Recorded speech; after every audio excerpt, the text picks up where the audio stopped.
Question is, the pest as grub which completes its life cycle in a year. Options given for this are Serpophaga niveella, Acigona steniella, Chilo Holotrichia serrata, and finally the answer is not known. And the correct answer is Holotrichia serrata, which is the white grub or otherwise known as root grub, which is belonging to the Scarabidae family. Okay, so the beetles young ones are usually called as grub, right? So it generally completes one life cycle in a 1 year. They are univoltine. Univoltine means they usually complete one life cycle in 1 year. Okay, an adult will emerge mainly with the onset of monsoon. So eggs will be laid in the soil, and from the eggs grubs will be emerged, right? Those grubs will be feeding on the roots of different crops like mainly groundnut, sugarcane, pulses and all. And the grub period is quite long and occupies most of the year. Okay, and this pest exactly matches the our phrase pest as a grub. Okay, and this will be turned to pupa, and from pupa the adult will be emerged. So that is the answer, especially the grub stage which is having the prolonged life cycle. Okay, and that is the root feeder. And why not others means that Serpophaga niveella, which is the sugarcane top borer. Okay, here the caterpillars bore into the sugarcane top. So the here the young ones are called caterpillar.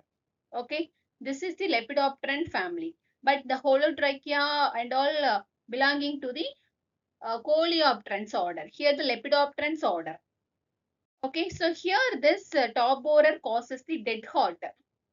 Okay, so this insect is the mainly borer moth, not a white crab. And here the larva is a caterpillar, not a crab. And remember one thing, this crab is a she-shaped one. Okay, and also this one Serpophaga, which is the top borer, has a multiple generation and does not have the single generation as same as the our root grub. So this is not an option. Then Aesycona steniella, which is the sugarcane shoot borer. So this will also producing the dead heart and mainly bores into the central shoot. And also this particular pest is called as Goodra spore borer. Okay, and again, this is the moth borer, not coleopteran one. And here also the immature one is called caterpillar, not a scrub one. And also this one doesn't fit the description of 1 year crab life cycle. This is also having the multi-year. Chilo which is the sugarcane stalk borer. Okay, so these are all the sugarcane pest only, but they are generally the Lepidopterans order, but this is the Coleopteran. Okay, so this is how we can easily distinguish the root crab. And the next question is practical utilization of the nematode transmitter bacterium, that is Bacillus popilliae, achieved towards which of the following insects? And the options given for this are chafer beetle, Japanese beetle, rhinoceros beetle, epilacna beetle, and answer is not known. And the correct answer is Japanese beetle. This is the classic insect against which Bacillus popilliae was successfully used for biological control. Okay, and this will be causing milky diseases, in beetle grubs. So what happens, this bacterium, Bacillus popilliae, infect the white grub. So this bacterium is transmitted through nematode. So this bacterium will infect the white grub which is living in the soil. And what happened? The infected larvae appear milky white color because the bacterial spores fill the body cavity of this larvae. Okay, so it became one of the most and the earlier successful example of microbial control of insect pest. So by using the microbes, we are controlling the insects. Okay, so grub ingests the bacterial spores from the soil. So those bacteria will get multiplied inside the larva, so that the hemolymph of the larva will be having, milky white color, so that our larva will easily die and releases those spores back into the soil. Okay, so this is how our bacteria was practically utilized against the particular pest called Japanese beetle. This is very important thing. So the disease caused by this or called, that is milky disease. Since it produces the milky color fluid or the hemolymph in the crab of the beetle, this is called milky disease. Okay, and chamfer beetle, this is also the scarabid beetle, but whose larvae are white crabs. And many species damages, roots of the crops it will be focusing on. But this Bacillus papillae is specifically, for the control of Japanese beetle, not the general chafer beetle and all. Though it is related insect, it may sometimes be affected, but the landmark application was against Japanese beetle, not against chafer beetle. And rhinoceros beetle is one of the major pest of coconut. And here the adult is causing the damage, not the crab. So adult will bore into the unopened fronds and cones. Okay, and this beetle is more, famously controlled by using some other viruses, not the bacteria, and also some other fungus helps to reduce the population of this pest. That is Metarhizium anisopliae, which is the green muscadine fungi, entomopathogenic fungi. Green muscadine fungi is used to control the pest rhinoceros beetle. Okay, so Bacillus popilliae is not the standard successful microbial control agent for the rhinoceros beetle. And Epilacna is again, it is an important pest, usually occurs in the brinjal, cucurbits and all, and it is not associated with any milky disease bacterium. Okay, and this is the pest, not, associated with any bacterium and all. The next question is the biological control agent used for the management of rice folder. Rice folder means rice leaf folder. So as the name itself, there is a meaning. Leaf folder means the larva of the particular pest will be causing the longitudinal folding of the leaves in the field. Because, being inside the leaf, it will be started feeding on the leaf tissue. So thereby, yellowing and complete scrapping of chlorophyll will be occurred. Okay. And in order to control this pest, which biological control they asked?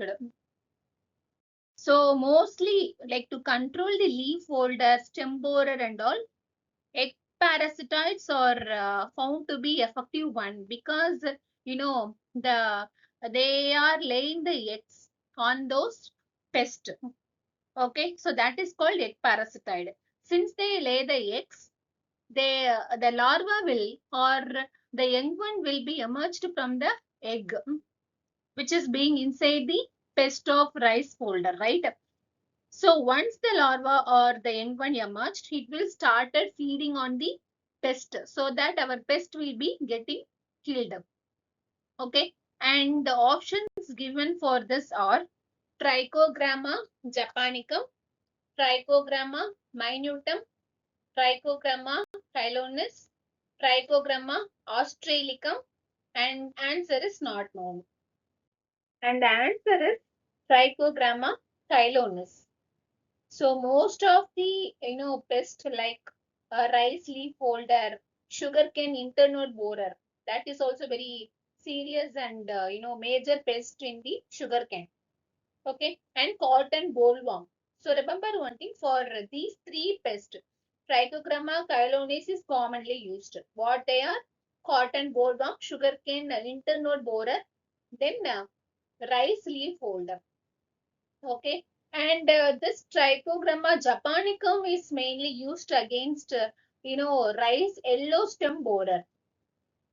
Okay, that is Syrpophaga insectulus. Rice leaf folder means Nephalococcus meadinolis. Okay, and Japonicum is mainly used against rice yellow stem borer, which causes the dead heart, right? Dead heart in the rice seedlings in the vegetative stage, and in the later stage, or after the vegetative stage, what happened during the tillering stage and all, there will be the white hair symptom. White hair symptom means the panicles will be chaffy. Okay, so these are all the symptoms caused by the yellow stem borer. In order to control those pests, we can use Trichogramma japonicum. So this is the commonly used against the stem borer.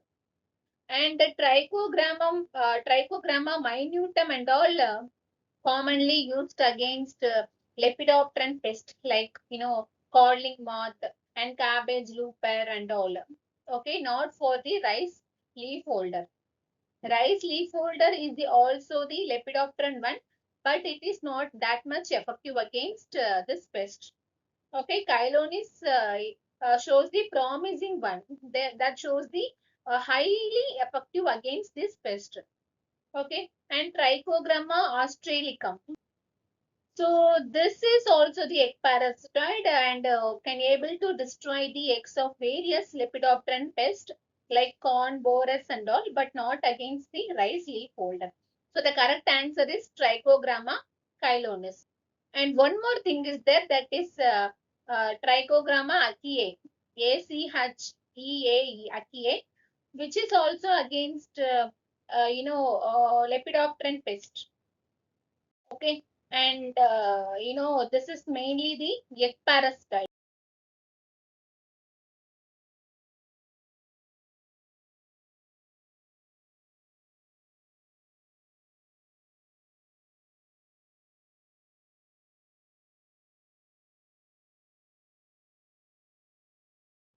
And the next question is, which one of the following rice variety is resistant to rice gall midge?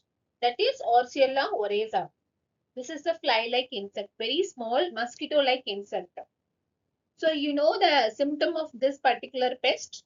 There will be the silver shoot or onion leaf symptom.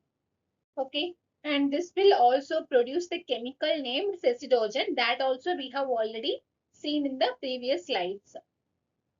Okay, so to the particular pest, there is a one resistant variety released in paddy. What is that? They asked. The option given for this are MDU3, that is Madurai 3, IR64, that is Philippines variety, IR64, then Coimbatore 51 variety, then ADT, that is Aduturai variety, 39, and answer is not known. And the correct answer is MDU3, which is a specific variety of rice mainly developed by Tamil Nadu Agricultural University. It is primarily known for its resistance to rice gall midge, which is a major pest in rice, right? So this is very important thing.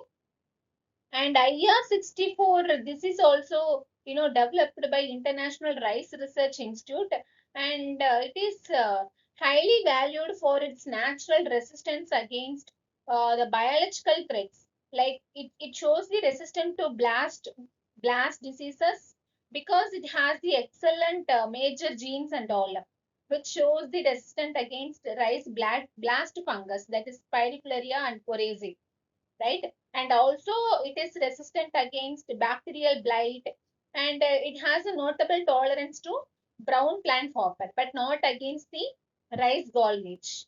And Coimbatore 51 paddy variety is also developed by TNAU, but this one shows the moderate resistance to blast, BPH, and the GLH and all. But however, it is highly susceptible to bacterial leaf blight, okay, but not resistant to rice gall midge.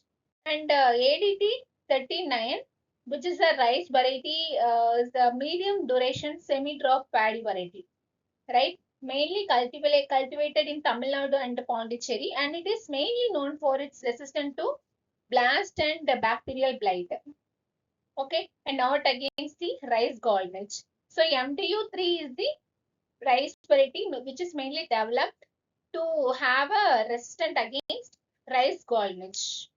And the next question is, which entomopathogenic fungi, which EPF is effective against citrus rust mite, which is Pilocoprota olivera. Options are Histritula thomsoni, Metarhizium anisopulae, which is also known as green muscadine fungi, and Vivaria bassiana, which is the white muscadine fungi, and Verticillium lacani, which is otherwise known as Lacanicinium lacani. Okay, and the correct answer is Histritula thomsoni, which is the classic entomopathogenic fungi mainly used against the mite. Okay, Histritula is mainly used against mite. Whatever the mite comes, you can click the Histritula EPF. Okay, this shows the important, or most promising biological control agent working against the mite, which is the Pilocoprota olivera. It is a mite-specific fungi. Please note it down. Histritula thomsoni is a mite-specific fungi. And the spores of fungi infect the mite and grow inside, and finally it will kill the mite. Okay, and it is commercially used as mycoacaricides in citrus orchards and all. And metarhizium, this is mainly used against soil-borne pest and all. This is a green muscadine fungi. It is a broad spectrum also, but it is mainly used against soil pest like white grubs, termites, and locust and all, not against mite. Area bassiana, which is the white muscadine fungi, and mainly used against borers. Okay, coffee borers and all. Okay, not for the rust mite. Verticillium lacani, which is again the Lacanicinium lacani, and used against the sucking pest. Okay, and not against the mite. So the correct answer is Histritula thomsoni. And the next question is, which of the following sprayers work on the same principle as the rocker sprayer? So what is the principle of rocker sprayer? It is a hydraulic sprayer, right? Where the pressure usually built up by the piston pump operated by the rocking lever. There will be the lever. If you are operating that lever, there will be the pressure created in the piston pump. Okay. So that is the hydraulic sprayer. You rock the lever back and forth, and piston will move and liquid will be forced out under the pressure through the nozzle. So it is a hand operated one, mainly the lever action. Okay, and the options given for this, which one is working on the principle as same as the rocker sprayer? The options for this are knapsack sprayer, wheelbarrow sprayer, power takeoff sprayer, pedal pump sprayer, and the answer is not known. And the correct answer is pedal pump sprayer, because this also works on the same principle, that is hydraulic positive displacement pump principle of rocker sprayer, right? If you are operating with your foot on the pedal, means that the piston moves up and down, so that there will be the pressure development, so spray will be come out. The main principle is that if you rock the lever back and forth, means that the piston has to move, right? So as a result of this, there will be the development of pressure, so that liquid should be forcibly coming out. So that is the principle. So the same principle is also there in pedal pump sprayer. So both uses the mechanical lever or the pedal action in order to drive a piston pump, right? So no engine or motor and all will be involved in this case. Understood? Then knapsack sprayer, it is usually works on the lever operated piston or diaphragm pump. It is different. But rocker sprayer is specifically matched with the pedal pump in the standard textbook and all. Wheelbarrow sprayer is generally mounted on the wheel. Okay, but it will uses the gear pump. Okay, and that is mainly driven by wheel rotation, not the pedal action and all. power take of sprayer where it uses the tractor PTO shaft, right? And there will be the centrifugal force will be and all used. So it is entirely engine driven, not a manual lever action. So the correct answer is pedal pump sprayer. And the next question is, in tea crop, which one of the following insecticide doesn't cause resurgence of pink mite? First of all, you should know what is resurgence. Resurgence means that if you are spraying some insecticide, means there should be some control in the field, right? So the particular pest population should get reduced, right? But it will happen in the opposite direction. So the pest population will get increased after the application of insecticide than before. So that is the resurgence. Okay, so the rapid appearance and the multiplication of pest population, which is reaching the more numbers that is higher than the before the treatment. That is called resurgence. They asked which insecticide doesn't cause the resurgence in the tea. That too for the pink mite. So whenever you are studying tea crop, at least you can remember the mite complex, because mite complex are very much important and they may pose the serious threat to the tea plantation. There are five different mite complexes. Five different mites are reported in the tea: purple mite, scarlet mite, red spider mite, pink mite, and one more is the yellow mite. Okay, pink mite is also known as orange mite, that is Acaphylla thea. So this will attack the tender younger leaf, and this will make the leaves curled up. Okay, and the insecticides given for this are cypermethrin, permethrin, deltamethrin, fenvalerate, and the answer is not known. So these are the synthetic pyrethroids. So trin is there, no? So synthetic pyrethroids. What is synthetic pyrethroids? Pyrethroids means that generally the pyrethrin, which is the toxic compound present in the chrysanthemum leaf, that is a pyrethrin toxic, right? From the chrysanthemum cineraliifolium, the flowers, they will extract the pyrethrin.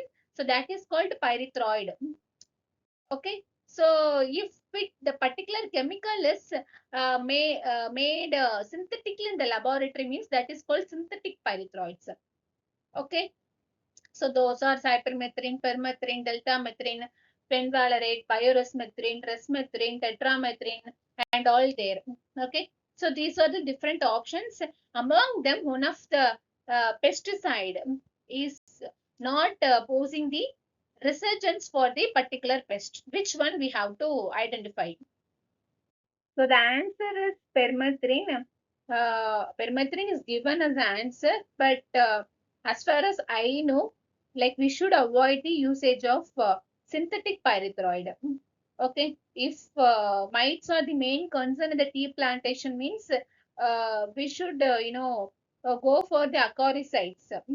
That should be the selective, like proporgate and all we can go for, and that do not cause any harmful effect to the beneficial insects. You should not use synthetic pyrethroids and all. Why means that this synthetic pyrethroids generally trigger the physical phenomenon in the mites. Okay, so that their reproduction rate will be more. Okay, but here the answer is that permethrin. So as of now, you just remember this answer. Okay. And the next question is, based on mode of action, activated clay exerts what type of effect? So the options are a protoplasmic diffusion, nerve poison, physical effect, chitin inhibition, and the answer is not known. And the correct answer is physical effect. How activated clay works? So, this is the inert or dust material, right? So, it doesn't act chemically like nerve poisons or chitin inhibitors and all. So, this will act physically. So, these fine particles absorb the wax layer of insect cuticle, right? So there is a wax layer present in the insect cuticle. So those in those wax layer, these particles will get absorbed, so that it will cause the desiccation. Desiccation means the complete water loss, and the death will occur. It also acts as a abrasive and damaging the insect body surface. Okay, and protoplasmic diffusion, this one generally refers to the inorganic insecticides like sodium fluoride and all, and this will act by disrupting the cell protoplasm, not clay. And nerve poisons means mainly this will be triggered by the organofluorine and organophosphates, pyrethroids, carbamates and all. So clay doesn't affect the nervous system.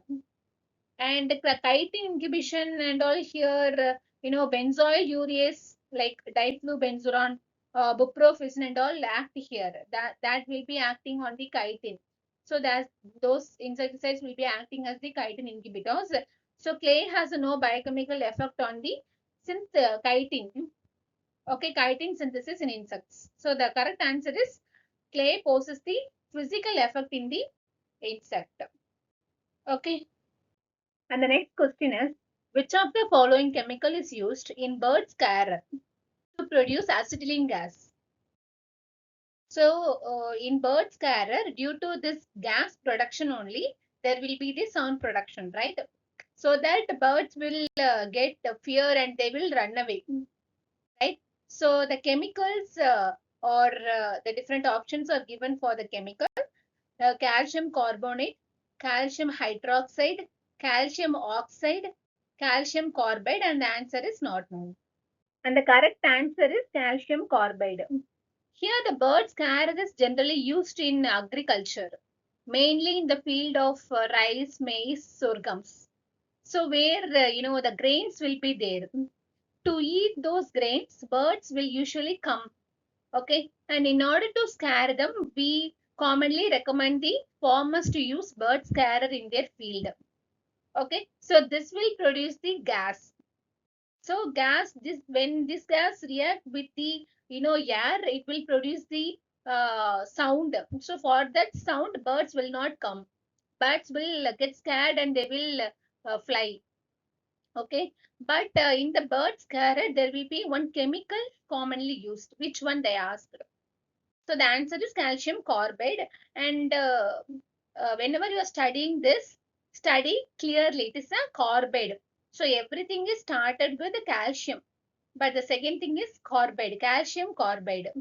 How it is commonly happened means the calcium carbide with the which is reacted with the water, so that it will produce the gas, acetylene gas, and calcium hydroxide and heat. So calcium hydroxide is the product of this. Okay, calcium carbide plus water means acetylene gas, calcium hydroxide and water. Okay, and that acetylene gas is mixed with the air in the combustion chamber, so that loud explosion will be produced. This will scare the birds away. Okay, and calcium carbonate is the that is a limestone, doesn't react with the water to produce the acetylene. It generally decomposes on the strong heating and to produce the carbon dioxide. So this is nothing to relate with the bird's fur. Calcium hydroxide, it is a slaked lime. It actually a product of reaction, not the starting material. Calcium hydroxide will be produced after the the calcium carbide is dissolved with the water. It is the product of the reaction, not the starting material. And calcium oxide is the quick lime, right? So it reacts to the water to give the calcium hydroxide and heat, but doesn't produce acetylene, because acetylene is the main thing. Okay, so the only compound which undergoes hydrolysis to release the acetylene gas is calcium carbide. So this is the basis for the bird scarers and all. Okay, so and also we can use the calcium carbide pellets. If we are using the pellets means we can place it in the lower chamber of scarer. So calcium carbide pellets can be used in the chamber of the bird scarer. Okay, so that water will drop slowly onto the carpet so that acetylene gas will be generated. Okay, and that gas will be filling the upper chamber and mixes with water so that it will ignite and produce the loud bang so that birds will get scared. Okay, so this is a very important concept.